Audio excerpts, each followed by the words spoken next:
Bien, alors on va créer un nouveau gabarit qui lui va contenir plusieurs colonnes de texte sur la même page. Il y a différentes manières de faire ça. Je vais vous montrer la manière qui pour les débutants est peut-être la plus facile.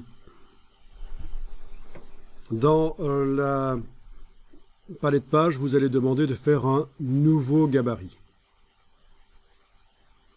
Je vais le créer d'après le gabarit A pour qu'il récupère d'office le fond qui est sur le gabarit A. J'aurais pu aussi dès le départ faire un gabarit spécialement pour le fond et qu'il soit utilisé, ce gabarit fond, par les gabarits A, B, C. Je n'ai pas conçu le document comme ça, le fond je l'ai mis sur le gabarit A, donc je suis obligé de créer le gabarit C ici d'après le gabarit A. Ok. Voilà le gabarit C qui contient le bloc qui vient du gabarit A, le bloc texte. On va le déverrouiller. Commande majuscule, on clique sur lui. On le supprime. Voilà. Donc, je n'ai pas de grille pour m'aider à faire la mise en page, parce que ça, vous allez voir plus tard, on va retracer un bloc texte sur toute la zone intramarge du gabarit C.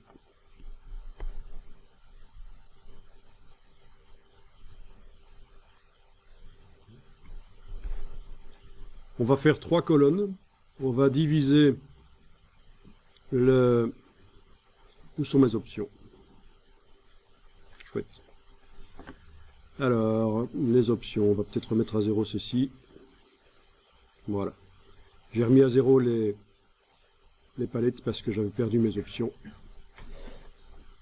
Ok, donc ce bloc, comme tout à l'heure, on va le diviser, mais cette fois-ci, ça va être en 3. C'était en 3 déjà tout à l'heure, oui. Donc, /3, donc barre oblique 3, pour ce qui concerne la largeur du bloc, actuellement sélectionné. Touche tabulation, et voilà, j'ai le tiers de la largeur, c'est mon bloc.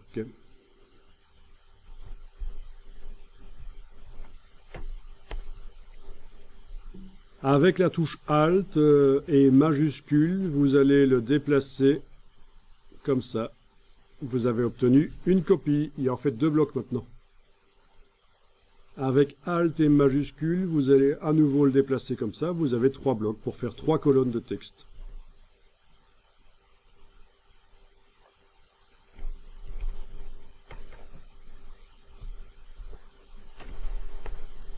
On va les chaîner. Ben oui, tant qu'à faire, c'est l'occasion, puisqu'on en a parlé de toute façon.